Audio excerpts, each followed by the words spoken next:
I was born almost 20 years ago on a large Normandy stud farm in northwestern France, where my mother, a beautiful chestnut broodmare, had taken up residence. My youth, spent racing about the pastures, was free and unfettered, and my impulsiveness and spirit soon earned me quite a reputation with my playmates. My master said I was as light as a sea breeze, and that's why he called me West Wind. Not a bad-sounding name at that. It's true that I came by it naturally, because my regretted father was a superb stallion. Without appearing conceited, it's only fair to say he passed on to me a number of his qualities. It was here that I spent the 3 happiest and most unrestrained years of my existence.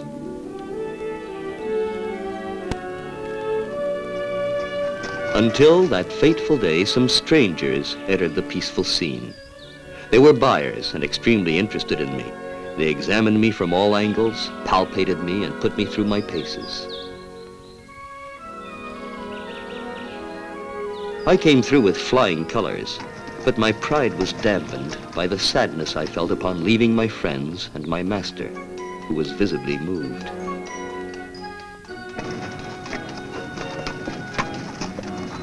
A few days before leaving, I remember hearing one of the stable boys commenting on the white gaiters I have on 3 legs. White stocking, royal stock, he said. Now, royalty being definitely past tense in France, what else could I do but join the Republican Guard?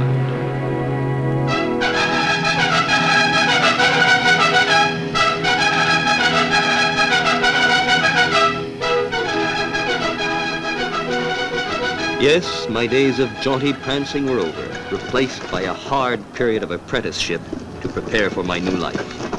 After the humiliating training lead, which taught me restraint, I had to get used to the saddle and the weight of my new master. Pretty tough for a thoroughbred that's only just been broken in. But we horses never forget that man is our most noble conquest and that we have to cater to him to keep him happy.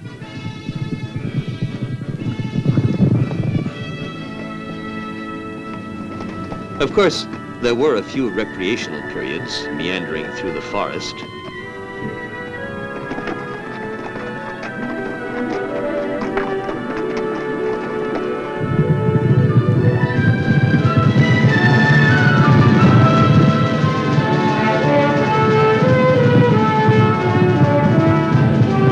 But they were few and far between compared to the endless hours in the training ring and the eternally repeated figures.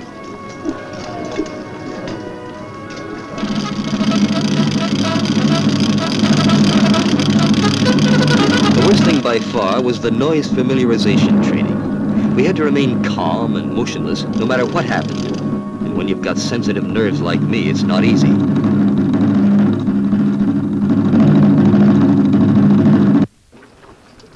And when they gave the draw sabers order, what a racket. Not to mention the fact I was afraid they'd put my eye out.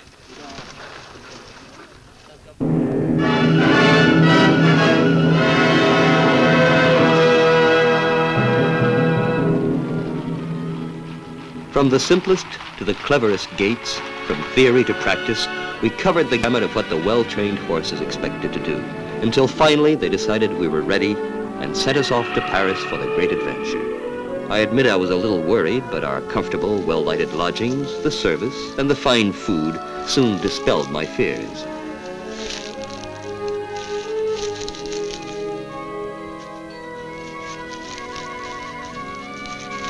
The quartermaster corps was doing a good job. Of course, my new life was entirely different, but little by little I got used to hobnobbing with the people, even though at times they got out of hand, especially the children.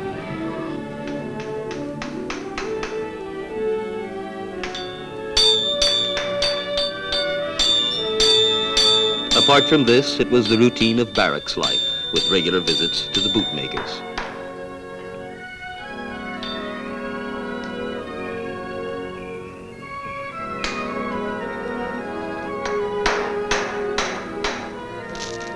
One fine morning, the monotony of our peaceful existence was disrupted.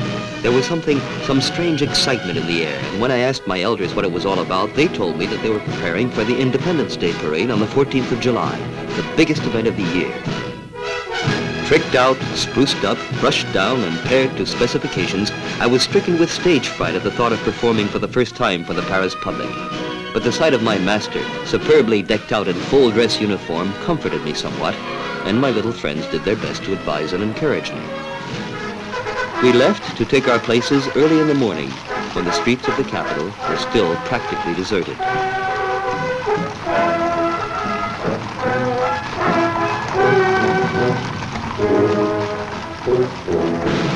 It was nerve-wracking waiting for things to get underway, but finally the Patrouille de France, France's ace stunt flying patrol, opened the parade, followed by the tanks and the infantry.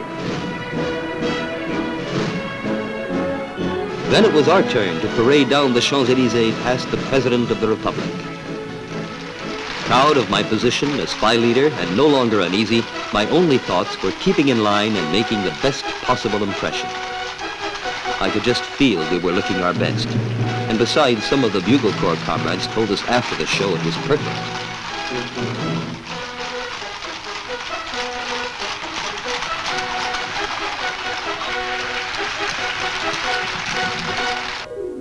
But little did I suspect the big things my master had in store for me.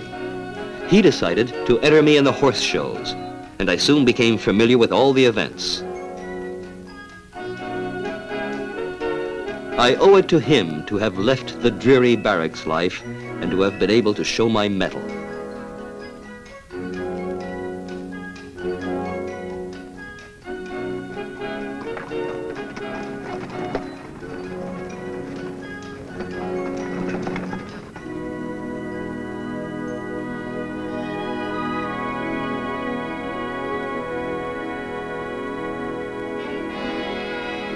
And I didn't disappoint him.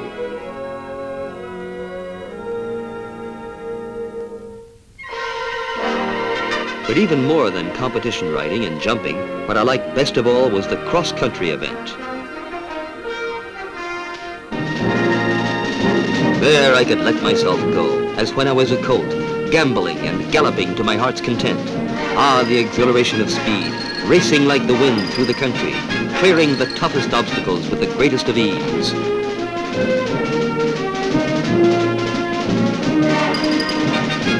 And always spurred on by my master, whose flawless technique blended perfectly with my natural qualities.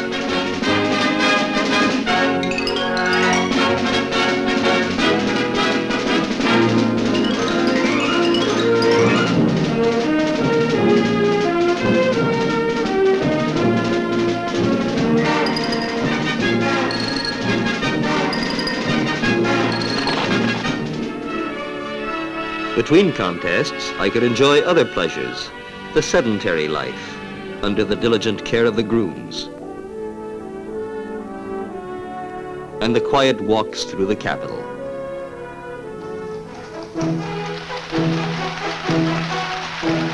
And the years went by.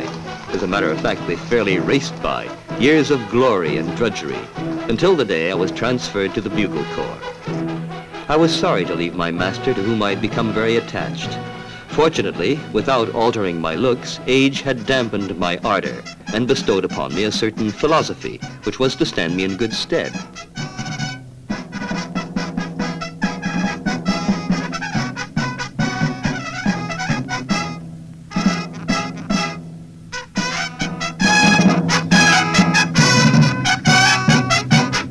What a life! And what a large dose of patience was needed to stand the endless hours of rehearsals, whose only redeeming feature was that they took place in Vincennes Wood. It was especially hard on the poor trotters, who weren't used to these ear-splitting military concerts. I was slowly, almost imperceptibly, getting on to retirement age after years of faithful service. It's always with a certain pang that I remember the last official ceremony I attended. It was at the Invalides, the old soldiers' home, appropriately enough.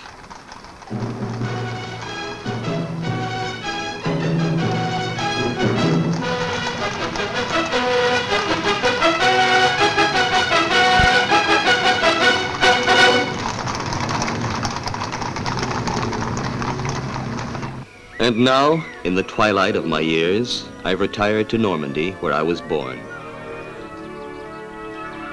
Here I have other masters and less demanding occupations in pleasant surroundings. Every period of life has its joys. Today, my greatest pleasure is trotting through the forest lanes where as a colt I once frolicked and galloped to my heart's content.